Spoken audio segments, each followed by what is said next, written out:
Most people you talk to about the PlayStation Vita will sing its praises. It's often referred to as a system that was way ahead of its time, with its console-quality graphics and wide array of features. With so much love for it, you would probably assume the Vita was a big success. But of course, that was not the case, with the PS Vita being PlayStation's biggest failure ever. So what happened? How can a system that is almost universally beloved by everyone who played it sell so poorly? In today's video, we will look back at the story of the PS Vita to find out how not to save a console.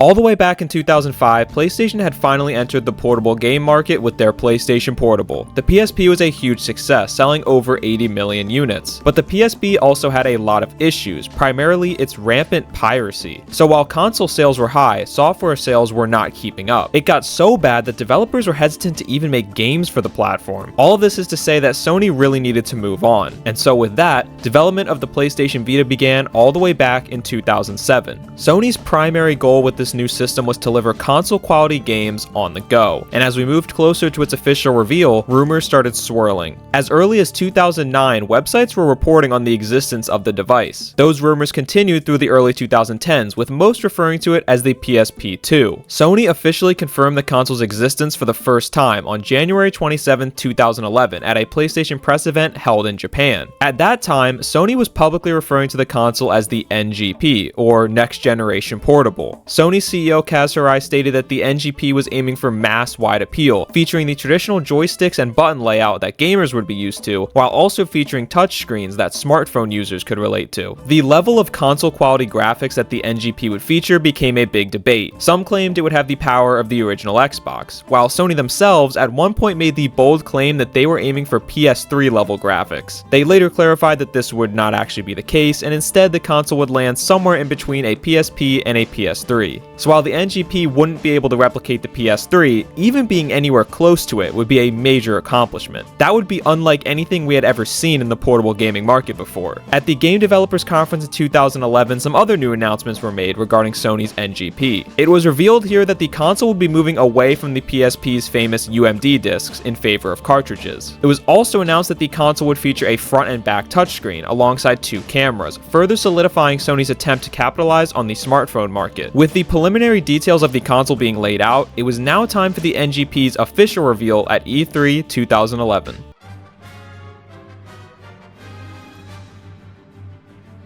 At PlayStation's E3 2011 press conference, they officially revealed the NGP for the first time. First and foremost, it was time to announce the official name, the PlayStation Vita. This name was pretty shocking, honestly. Sony is usually so standard with the name of all their consoles. The home console PlayStations all just go by their respective numbers, and then their first portable was fittingly titled PlayStation Portable. That's why so many people had been referring to Vita as PSP2 throughout development, because that just made sense. To see them go against this name structure was very interesting. You can even hear the crowd kind of pause for a second before clapping as they try to process what they've just heard. Kaz Hirai explains that Vita means life, symbolizing the console's goal of blurring the reality between entertainment and your real life. And indeed, Vita does mean life, stemming from the Latin word. As for his claim that the Vita would blur your reality, I'm not so sure about that one, but yeah, sure, PS Vita it is. Next, Kaz Hirai confirms many of the features that we knew were coming to Vita, including the two joysticks, OLED screen, front and rear touchpads, and the front and back cameras. He mentions the cameras as the feature he is most excited for, specifically in the context of augmented reality. This was a feature that was all over the Vita's marketing, but unfortunately, augmented reality really never took off. It was a very niche feature that really only got used for gimmicks and tech demos, rarely for actual games. So this focus on augmented reality didn't quite work out. Next, they talked about the 3G Wi-Fi model, and this is the part of our story where things started to take a turn for the worse. This 3G Wi-Fi initiative would require a data plan, and Sony would be partnering with AT&T as the exclusive carrier for this service in North America. As these words leave Kaz Hirai's mouth, you can hear members of the audience audibly laughing. After a mix of boos and polite cheers, Kaz simply says, "There we go," and quickly moves on. This partnership with AT&T became a major issue for Vita customers, but more on that later. The final big feature Kaz Hirai highlighted were some of the social features, including Party Chat and Near, a social application on the device. These features helped the Vita more closely resemble what you would expect to see on a home console, which was nice to see. With the major features out of the way, it was now time to talk about the most important part of any console, the games. First came a big one with Uncharted Golden Abyss from Bend Studio. Featuring a gameplay showcase that came directly from the system itself, Golden Abyss was pretty mind-blowing. It genuinely looked console quality, and seeing it all running off the Vita directly as opposed to a pre-recorded video was so impressive. It looked like it would be a very faithful Uncharted game, despite being on a portable console for the first time. The game would incorporate a lot of the Vita's new features, such as touch controls for climbing and stealth combat. However, these touch controls would not be forced on you, and if you wanted to just use traditional buttons, you could do that as well. This was the perfect best of both worlds scenario, and it fell in line with Sony's prior messaging that the Vita was aiming to be a platform for everyone. The Uncharted demo was a hit, and it was a great first game to showcase the Vita. Now it was time for the other games shown at this press conference to continue the momentum. After Uncharted came a game called Ruin. This game looked promising, but was ultimately cancelled and never released. After that, they showed off a new Mod Nation Racers. This was a franchise Sony was pushing pretty hard at the time, but it never really truly took off. We did get another major announcement with Little Big Planet coming to Vita. LBP was one of Sony's biggest franchises at the time, so this was huge. And the Vita seems like a perfect fit for the series, with the touchscreen allowing for even better control of the level editor. That was it for Sony's first-party showcase. Now it was time for the big moment. It was time to announce the price of the Vita. PlayStation knows better than anybody how important this moment was going to be. Kazurai returned to the stage and announced that the Wi-Fi only version of the Vita would retail for $250, with the 3G model being $300. This was big. Keep in mind, Nintendo's new handheld, the 3DS, had also launched at $250. Considering how much more powerful the Vita was than the 3DS, this was best case scenario for PlayStation. The Vita reveal wasn't perfect. The AT&T flub was an awkward moment, and some of the game announcements didn't pan out in the long run. But overall, this was a very positive showcase, and the Vita seemed to be in a really good position as we got closer to launch.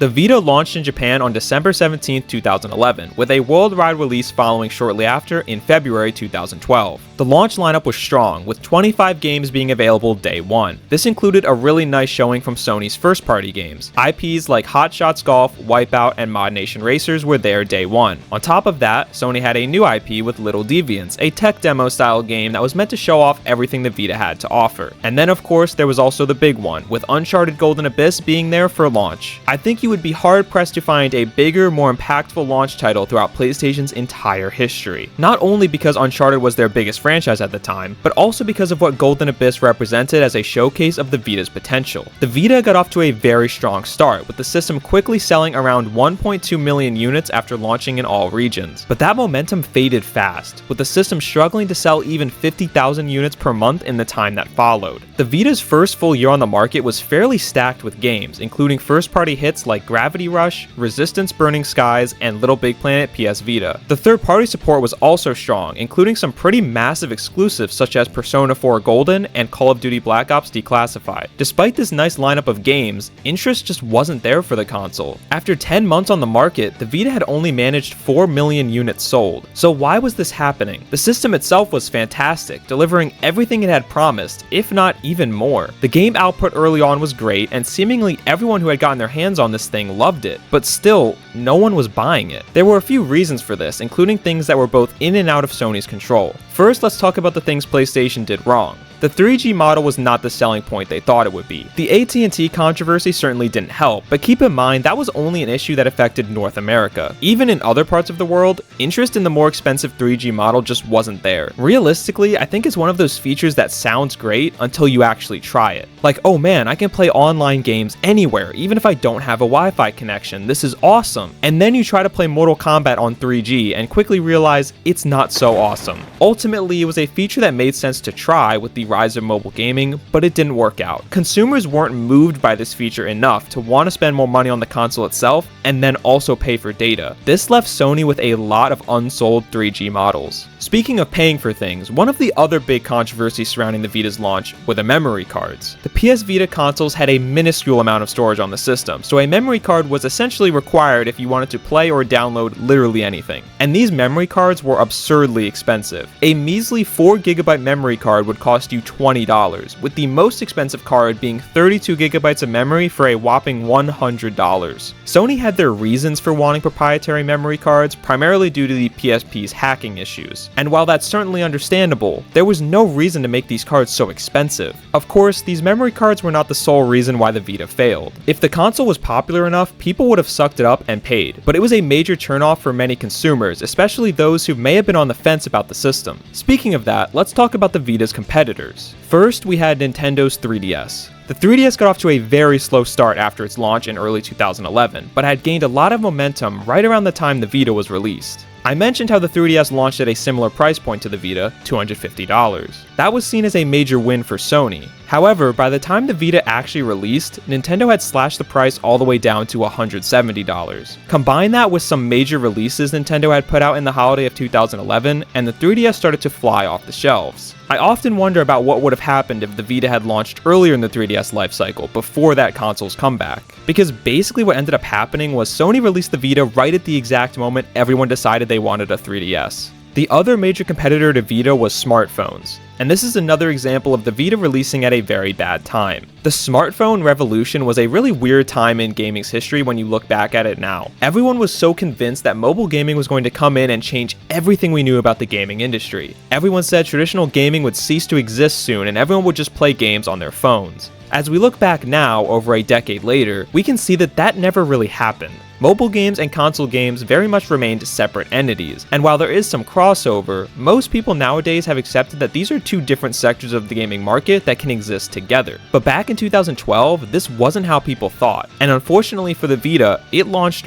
right into the peak of this, right around the time that people were really getting into mobile gaming and saw it as the be-all end-all future. So a lot of gaming companies looked at a device like the Vita and thought, why make games for that thing when I can make games on smartphones? It's ironic because traditional portable gaming has made a roaring comeback in recent years with the Switch and Steam Deck dominating the market. It makes you feel like if the Vita were to release today, it would be a smash hit. But unfortunately, the Vita did not release today. It was released in 2012 into a much different gaming landscape. With the Vita struggling to find a significant audience, things started to fall apart quickly. Sony was left scrambling, desperately trying to find a way to save the console.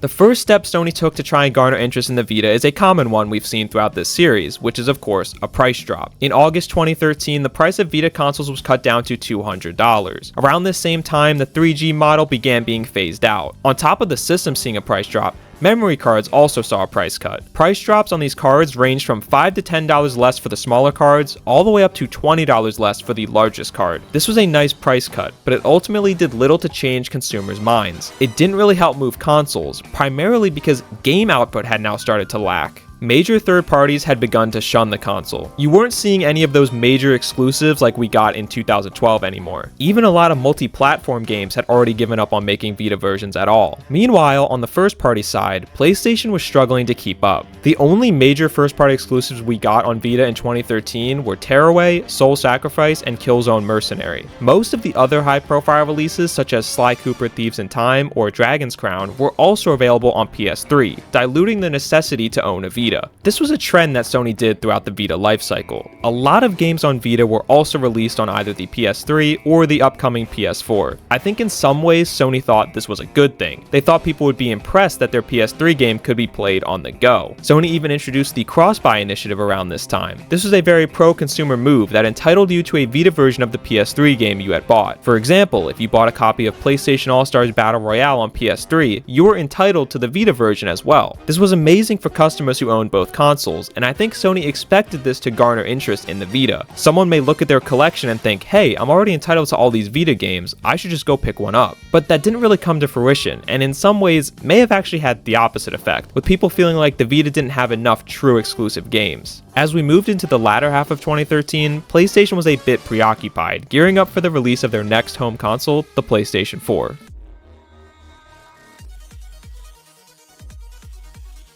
As you can imagine, the launch of the PS4 took a lot of time, resources, and energy from Sony's end. This further cut into the already shrinking amount of first-party games available for the Vita. However, Sony didn't quite count the system out yet, as Vita was fairly present throughout PS4's early life cycle. Sony was continuing to push the cross-buy initiative with games like Resogun. Meanwhile, they were also starting a new initiative with Remote Play. Remote Play would essentially allow you to play PS4 games on your Vita. Obviously, these games would not be running on the Vita natively, as that would be nearly impossible. It was a stream that could go to your Vita. What was really cool about this was that it allowed you to play PS4 games anywhere, because as long as your PS4 was on and the Vita had a Wi-Fi connection, you could sync in. Sony pushed remote play pretty hard. This wasn't some niche feature you had to try and figure out existed. It was all over the PS4's early marketing. On the back of every early PS4 game box, the Vita was prominently displayed. Remote play added a decent amount of new value to the Vita, and I think it was really smart for Sony to try this. Unfortunately though, remote play technologically wasn't quite where it is today, and once again, Vita didn't see a big boost in sales. Similar to the cross-buy initiative, it was something that those who already owned a Vita thought was really cool, but it wasn't getting new customers in. Okay, so Sony tried adding value to the console through price cuts and new features, and that didn't help. So now it was time to try some revisions of the console. First came the PS Vita 2000, also known as the Slim. This version would be slightly thinner and lighter while making the move to a traditional LCD display instead of LED. This helped keep costs down and marginally increase battery life. This is the version that I own. I have the beautiful light blue version, which honestly might be my favorite console color I've ever owned. The 2000 model didn't do much to move the needle for the Vita, though I doubt Sony really expected it to. This was just a standard mid-generation revision. The real interesting move they made was a new device titled the PlayStation TV. The PlayStation TV, also known as the PS Vita TV in some regions, is a fairly obscure device. It was primarily meant for the Chinese gaming market since traditional gaming consoles were banned in that region, but in many ways, it was also seen as Sony's last-ditch effort to extract some value from the Vita. The PlayStation TV allows you to play Vita games on your television, compatible with both DualShock 3 and DualShock 4 controllers. As you can imagine though, a lot of Vita games struggled with this due to the touchscreens. Most games were still compatible though, and the PS TV is a pretty useful device for very specific instances, such as trying to capture footage of Vita games. For the average consumer though, the PS TV really had no practical use, and playing Vita games on a TV takes away the whole selling point of the console quality games on the go. Unsurprisingly, the PS TV was quickly discontinued and faded into obscurity.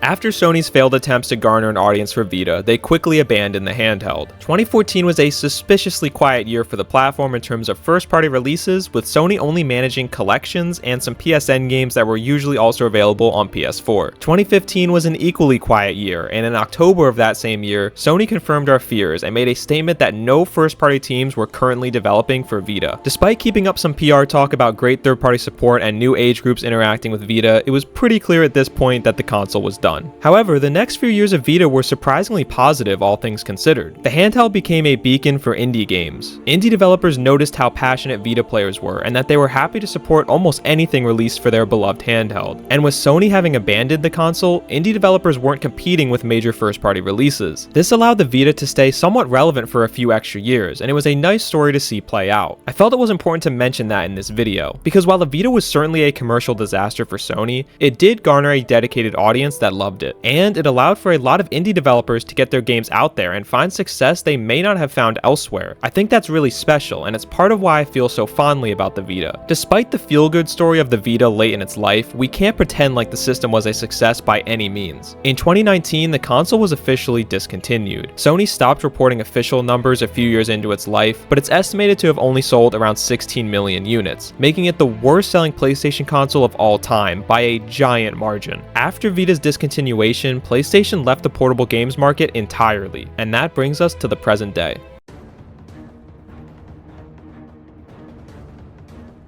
Now is the point in the video where we look back on everything we've learned and figure out how not to save a console. First off, we'll once again acknowledge something that was completely out of Sony's control, and that is just the unlucky timing of the Vita. It was right in the prime of mobile gaming, before it was seen as non-threatening to traditional gaming. The Vita was also released at the point in time when portable traditional gaming was at its lowest point in popularity. And then, right around the time Sony gave up on the Vita, interest in console quality gaming on the go came back in a huge way with the Switch. So it really was a scenario where Sony released this thing during the worst possible era of gaming. Despite these hurdles that were out of their control, Sony did still make a lot of major mistakes that hurt the Vita big time. The first was some questionable business decisions that turned off initial customers. The 3G model was a disaster, adding a lot of unnecessary controversy for a feature that most did not even take advantage of. Meanwhile, the proprietary memory cards were understandable due to the experience of the PSP, but there was no reason to make them so expensive. Having required memory cards cost that much, and having a 3G 3G subscription service model made the Vita seem a lot more expensive than it should have been. The next big issue I think the Vita had was that it didn't always know what it wanted to be. And here's what I mean by that. The Vita was constantly marketed as a console quality device on the go, but at the same time, Sony wanted to chip into the mobile gaming space by adding touchscreens and mobile phone features like cameras. I think this put the Vita in a weird spot, desperately trying to cater to all audiences instead of focusing its efforts on just one. The Vita would have been much better off leaning entirely into the console games on the go selling point, but that just wasn't the mentality of the gaming industry at the time. Everyone was far too petrified of mobile games and felt that if they didn't cater to them, they would fail. I am sure that if the Vita released today, Sony would do things quite a bit differently in this department, and probably have a good amount of success in doing so. Finally, the main reason why the Vita failed is simply because Sony did not sufficiently support it with high quality exclusive games. In one of my prior How to Save a Console videos, I talked about the PlayStation 3. Sony saved that console through three main strategies: a price cut, a console revision, and a killer lineup of exclusive games. Now let's look at the Vita. We got the price cut, we got the revision, but we never saw Sony go all in with games. And this is a major issue PlayStation seems to have with a lot of their non-home console products. Whenever something doesn't quite work out immediately, they are very quick to drop it and just focus back on their home consoles. Look at the Vita or PlayStation VR 1 and 2 as examples of this. As a huge PlayStation fan, it is easily my least favorite thing about the brand. It makes even someone like myself hesitant to support them on certain products. To focus back on PlayStation's handheld consoles specifically, the games we got always felt inferior to those on the home consoles. The big franchise games released on PSP or Vita were always spin-off games, and usually weren't developed by the original developers of said franchise. There isn't necessarily anything wrong with this, as we got plenty of great games through this over the years, but I just feel like when you do that, you are indirectly devaluing your platform. Compare it to Nintendo at that time, who had no issue releasing the brand new Zelda game or the next numbered Mario Kart game on their handheld. In some cases, Nintendo's biggest franchises lived primarily on handhelds, such as Pokemon, but PlayStation handhelds got collections and games not from their original developers. Again, I'm not saying that means these games are automatically bad, but it does make them feel less like a must-own for the average fan. Vita never got to see Sony's big guns like Naughty Dog or Santa Monica make a game for the platform. Those studios, among others, were the ones that helped PS3 get out of the hole. Who's to say they couldn't have done the same for Vita? Ultimately, it came down to a management issue, as Sony just never quite figured out how to support two consoles at once in the same way Nintendo did for so many years. It made all the sense in the world for Sony to shift focus to PS4 instead of Vita, because that console was so much more successful. But I can't help but wonder what could have been if Sony had been able to find a way to meaningfully support both consoles at once. But unfortunately, they weren't able to do that, leaving the PS Vita as a console that was quite ahead of its time and was never able to reach its full potential. I hope you enjoyed this episode of How Not to Save a Console. If you did, please leave a like and subscribe, it really helps me out a ton. And let me know in the comments down below which saved or not saved consoles you would like to see me talk about next.